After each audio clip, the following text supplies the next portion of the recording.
යෝගයිස් මොකද වෙන්නේ අද ඇත්තරම් පට්ටම අන්ස්ක්‍රිප්ටඩ් වීඩියෝ එකක් මට මේ සතිය කරන්න හම්බුන්නේ වීක්ඩේස්වල අද සෙනසුරාදා ඉතින් මේකවා දකිනකොට මම ඊයේ තමයි වීඩියෝ කරලා තියෙන්නේ ඒත් මේ ටිකේ මගේ ඔළුවේ තිබ්බ මාතෘකාවක් ගැන කතා කරන්න හිතුවා ඒක තමයි මේ ස්ට්‍රෙස් බේසිකලි අපි හැමෝටම ජීවිතයේ එක එක ආකාරයෙන් ස්ට්‍රෙස් තියෙනවා ඒ කියනවා ඉගෙනීම් කටයුතු කරගෙන හිටියත් ඔයා ජොබ් එකක් කරත් මොන දෙයක් කරත් ඔයාට හැම වෙලේම මොනාර විදියකින් ස්ට්‍රෙස් වලට මුහුණ පාන්න සිද්ධ වෙනවා. ඉතින් පහුගිය ටිකේ මටත් ඒ වගේ ස්ට්‍රෙස්ෆුල් සිටුේෂන්ස් ටිකක් තිබ්බා. ඒ කියන්නේ මගේ ක්ලයන්ට් කෙනෙක් මට කිව්වා ඒ කියන්නේ next month ඉඳන් එයාට වැඩ ට්‍රික් කරන්න වෙන්නේ නැහැ කියලා.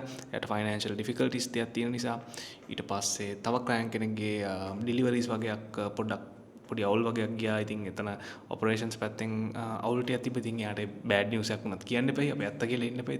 ඒකත් පොඩ්ඩක් ඉතින් stressful නේ එහෙම දෙයක් වුණාම. ඉතින් එහෙම දේවල් තිබ්බා. ඒත් එක්කම මට time management issues වගේක් තිබ්බා. මොකද මගේ නිින්ද සහ මගේ schedule එක සෑහෙන අවුල් ගියා පහුගිය සතිය පුරාවටම. ඒ කියන්නේ consistently එකම වෙලාවකට නෙවෙයි මං එක වෙලාවලට ඇරුණේ එක දවස්වල. ඉතින් එහෙම වුණාම මේ අර මුළු දවසෙම flow එක අවුල් යනවා. flow එක අවුල් ගියාම ඉතින් පොඩ ඒකත් ඔළුවට බලපානවා. ඉතින් ඔය වගේ දේවල් ටිකක් තිබ්බා. ඉතින් ජෙනරලි අර එහෙම වුණාම අපේ මූඩ් එකට පවා බලපානවා. ඉතින් මූඩ් එකට බලපෑවම කරන්න යන දේවල් වලටත් ඒක බලපානවා. කරන්න යන දේවල් පවා හරියට කරන්න සිද්ධ වෙන්නේ නැහැ එහෙම වුණාම.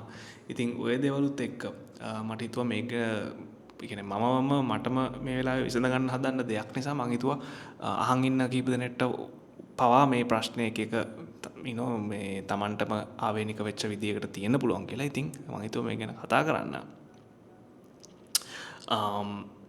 මම නෝට්ස් ටිකක් දාගත්තා. ඒ නිසා මම ෆෝන් එකකින් බල කතා කරනවා මේ කියන ගමන්. මට තේරිච්ච ලොකු දෙයක් තමයි අර අපිට ස්ට්‍රෙස්ෆුල් සහ ඒ නිකන් අර දරා ගන්න බැරි ෆීලිං එකක් සමහර අවස්ථාවල එන්නේ අපි හැම වෙලේම ඉන්නේ අර මාර අර්ජන්සි එක. හරි කලබලයක ඉන්නේ. ඒ කියන්නේ මම දන්නවා මගේ කලබලකාරී ස්වභාවයක් තියෙන බව. ඒක මං දැනුවත් ඒක ගැන. ඉතින් ඒ දැනුවත් වුණාට හැම වෙලේම මේක පාලනයක් මට නැහැ. සමහර අවස්ථාවලදී සෑහෙන කලබලකාරී විදියට හැසිරෙනවා. ඉතින් මම හිතන්නේ එහෙම කලබලකාරී විදියට අපි හැම වෙලේම අපේ බාහිරින් නැති වුණත් ඇතුළාන්තේ හරි එහෙම කලබලකාරී ස්වභාවයක් තිබ්බොත් ඒක හරහාම මාර ස්ට්‍රෙස් එකක් හැදෙනවා. මොකටද කලබල? මොකද්ද වෙන්නේ? හයියෙන් ගියා කියලා. සමහර විට ඒ කලබලකාරී ස්වභාවය නිසාම මේ වාට ලැබෙන තියෙන වෙන දේවල් නැති වෙන්න පවා පුළුවන්. මොකද වාට අර මේ ඒ යන පාර දිගේ යද්දී වාට ඒ කිසිම මේ අවයනස්යක් නැහැ. වා කොහෙද යන්නේ, මොකටද යන්නේ, කවුද ඉන්නේ වටපිටාවේ කියලා. වාර හරිම කලබලෙන් ඉදිරියට යනවා. එතකොට වටපිටාවේ තියෙන ගොඩක් දේවල් මිස් වෙන්න පුළුවන්. ඉතින් ඕක මම දන්නවා මටත් වෙනවා කියලා. ඉතින් අර පොඩි attention to detail දෙන්න ඕන තැන් මිස් වෙච්ච තැන් මට පස්සේ අහුවෙච්ච අවස්ථා අනන්තවත් තියෙනවා. ඇත්තටම කියනවා නම් දැන් දවස් දෙකකට කලින්ුත් මට එහෙම තැනක් අහුණා. ඒක මාර obvious. හිතලා බැලුවම හරිම obvious කරන්න ඕන එක්කෙනෙක්ට තේරෙන දෙයක්. හැබැයි අර කලබලේ නිසා ඒ පුංචි දේ මගේ හැරුණා. ඒ පුංචි දෙයින් හැබැයි මාර ලොකු ඉම්පැක්ට් එකක් තියෙනවා මගේ බිස්නස් එකට. ඉතින් ඒක මං දැනුවත් ඒක රෙකග්නයිස් කරා. දැන් ඊට පස්සේ ඒකට ගත යුතු පියවර ටික ගන්නවා. ඒක මම විසඳගත්තා. හැබැයි කියන්න ඕන වෙච්ච දේ තමයි මේ ස්ට්‍රෙස්ෆුල් ඒ කියන්නේ ස්වභාවයකට අපිට දැනෙන්න සහ ස්ට්‍රෙස් කියන දේ තවත් ඉස්මතු වෙන්න ලොකු සාධකයක් තමයි මේ කලබලකාරී ස්වභාවය. ඉතින් ඒකට මොනවද කරන්න ඕනේ කියලා සහ මාත් ඒකට කරන්න හදන්නේ මොනවද කියන එක අපි පස්සේ කතා කරමු. මේ ස්ට්‍රෙස් කියන එක ඉග්නයිට් වෙන තව ඇන්ගල්ස් ටිකක් අපි මුලින්ම ඩිස්කස් කරමු. ඊට පස්සේ දෙවෙනි නෝට් එක තමයි මම දාගත්තේ. ඒ කියන්නේ අපිට මේ අපේ පාලනය නැති වෙන අවස්ථාවල අපේ මේ ස්ට්‍රෙස් එක ගොඩක් ස්පයික් වෙනවා. ඒ කියන්නේ අපිට හිතෙනවා අර මොන හරි අවස්ථාවක් වුණාට පස්සේ ඒක පසුවිපරම් කරලා බලද්දී අපිට හිතෙනවා අයියෝ ඒක එහෙම නෙමෙයි මෙහෙම කරන්න තිබ්බා. අයියෝ අරක නෙමෙයි මේක කියන්න තිබ්බා. අයියෝ අර හැසිරීම රටාව අවුල් නේද? මට එහෙම නෙමෙයි. එයාගේ ඉස්සරහ හැසිරෙන්න තිබ්බේ.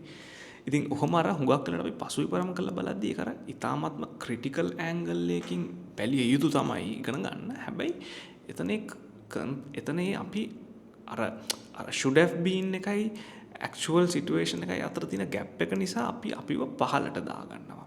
ඉතින් මෙහෙමයි කියන්න ලේසි මේක කරන්න මාරුයි. හැබැයි මේ හැමදේම ඕන ප්‍රශ්නයක් විසඳගන්න නම් මම බිලීව් කරන දේ තමයි අවයනස් තමයි පළවෙනි ස්ටෙප් එක. ඉතින් මෙතන අපි හදාගන්නේ මේ අවයනස් හදාගන්න.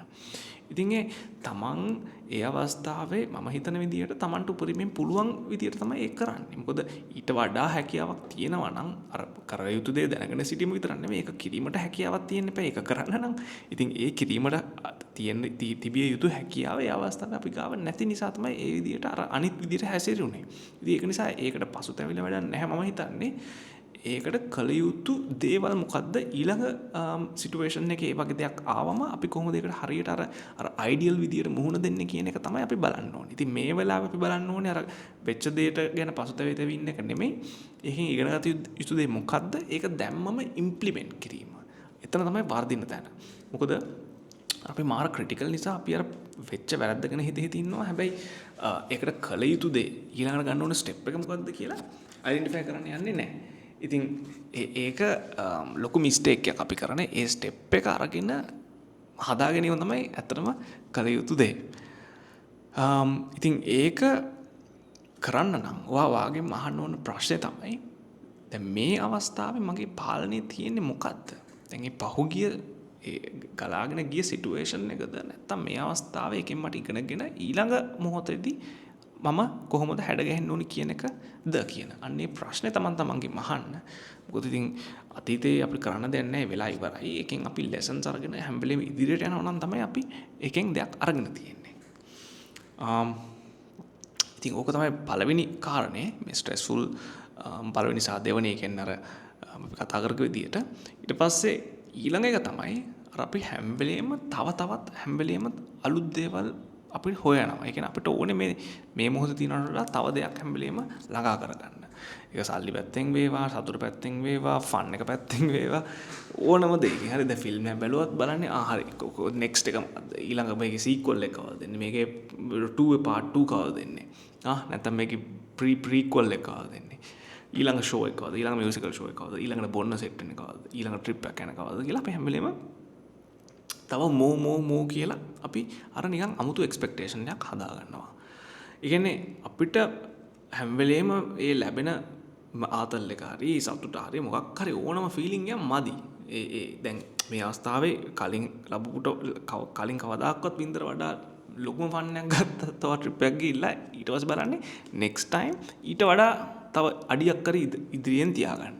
දැන් මේ හැඟීමම තමයි අපි මනුස්සයන් විදියට ඒ කියන්නේ මම කියන්නේ අවුරුදු 10 ගණනකට කලින් උඩදී අපේ සර්වයිවල් එකට යම් කිසි විදියකට උදව් කරපු thinking pattern එකක් තමයි මේක.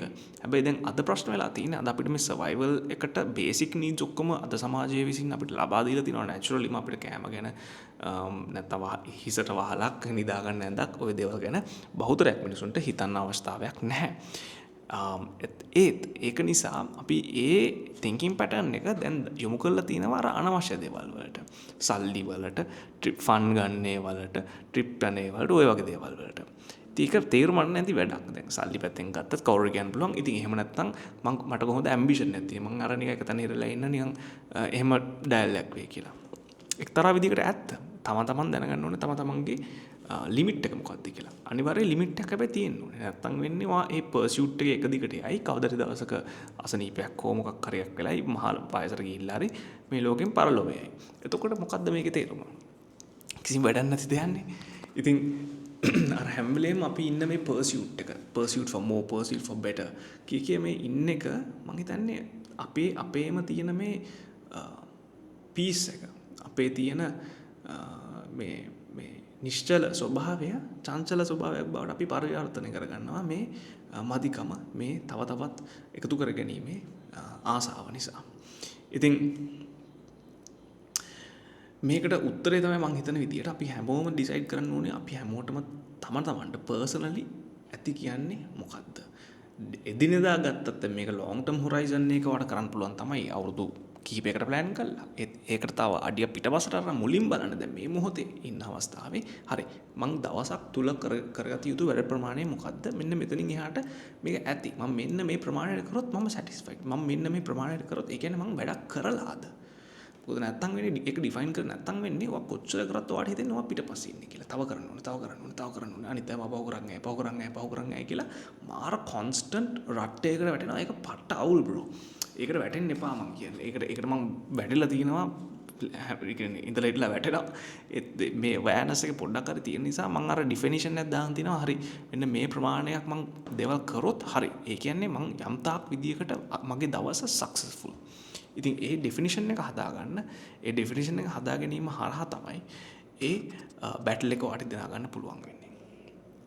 ඊට පස්සේ තුන්වෙනි සහ මම හිතන්නේ ඊටාත්ම ප්‍රබල කාරණය තමයි මේ කම්පැරිසන් කියන එක. මේක සයිලන්ට් කිලර් එකක් බ්‍රදර්.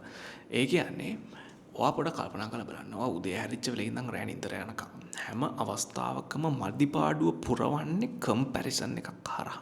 කොහොමද ඒක කරන්නේ? ඔයා සෝෂල් මීඩියා කන්ටෙන්ට් කන්සියුම් කරනකොට ඔයා මොකද්ද ඔයාගේ හිත ඇතුලෙන් නොදැනුවත්වම කරන්නේ? දැන් ඔයාට අපි හැමෝටම තම තමන්ට ආවෙනික වෙච්ච ඉතාමත්ම පර්සනලයිස්ඩ් ෆීඩ් එකක් ගන්න තියෙන්නේ. ඔයාට පේන්නේ ඔයා ආස දේවල්, මට පේන්නේ මං ආස දේවල්. කසුන්ට පේන්නේ කසුන් ආස දේවල්, හරි පවන් ආස දේවල්.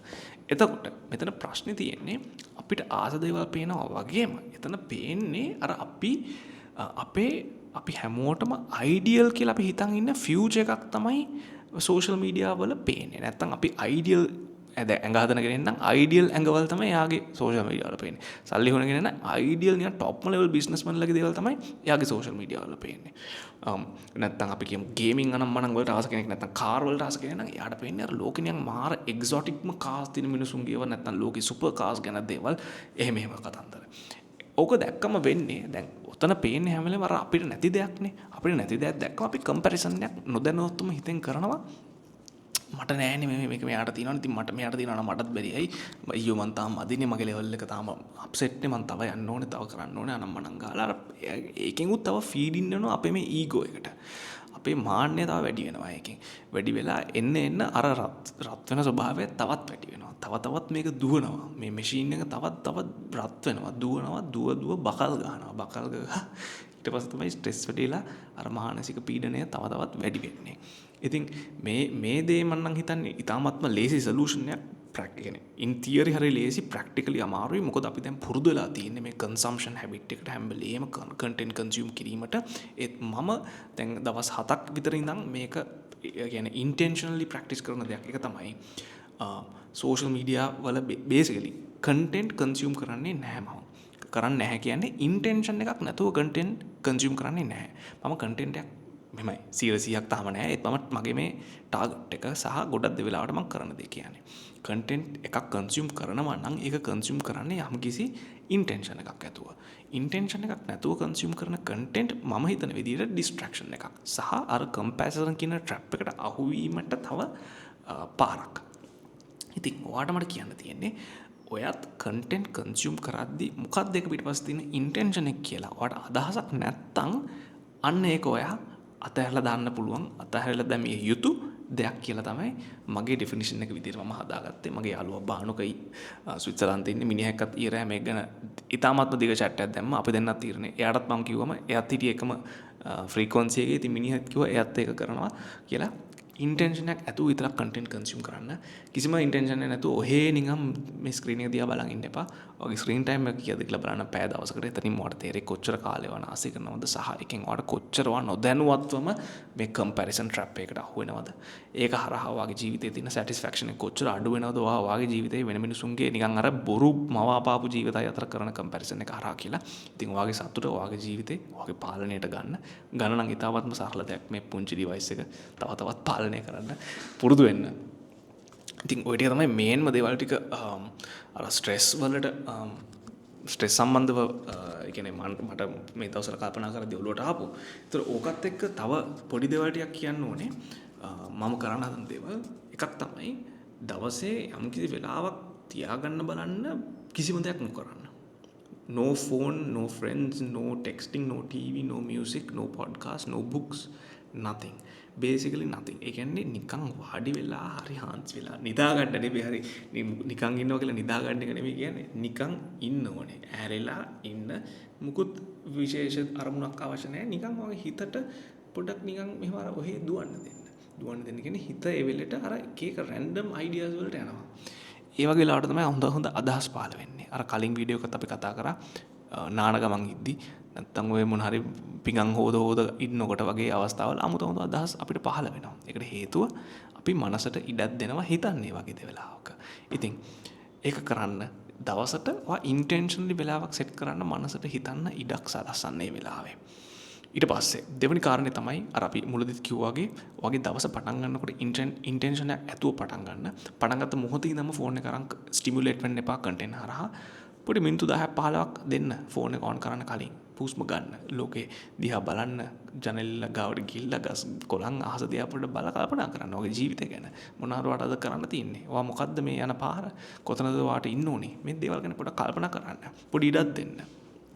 ඊට පස්සේ පොඩි හැබිට්ස් ටිකක් හදාගන්න. අපි කලින් වීඩියෝ එකක් කතා කරා හැම වෙලේම කන්සියුම් කරන්න එපා. වර්ක්අවුට් එකක් කරනවා නම් උදේට වා නැත්තම් හවසට දුවනවා නම් වෝක් එකක් යනවා නම් ෆෝන් මුකුත් ෆෝන් එක ගෙනියන්න. ඒ කනේ ප්ලග් ගහගෙන යන්න එපා. කනේ ප්ලග් ගහුවොත් ඔයගේ ඔළුවෙත් ප්ලග් එකක් වැදිලා අන්තිමට අප්සෙට් වෙයි. ඉතින් අප්සෙට් වෙන්න එපා. අපි ආස නැහැ අපේ කොල්ලෝ කෙල්ලෝ කවුරුත් අප්සෙට් වෙනවාට. එහෙම වෙන්න එපා. ඉතින් හොඳින් ඉන්න, ස්ට්‍රෙස් නොවි ඉන්න, ස්ට්‍රෙස් අඩු ජීවිතයක් ගත කරගන්න ඔයාට වාසනාව උදා වේවා කියලා මම ප්‍රාර්ථනා කරනවා. එහෙනම් ජය වේවා අපි ළඟදීම හම්බ වෙමු.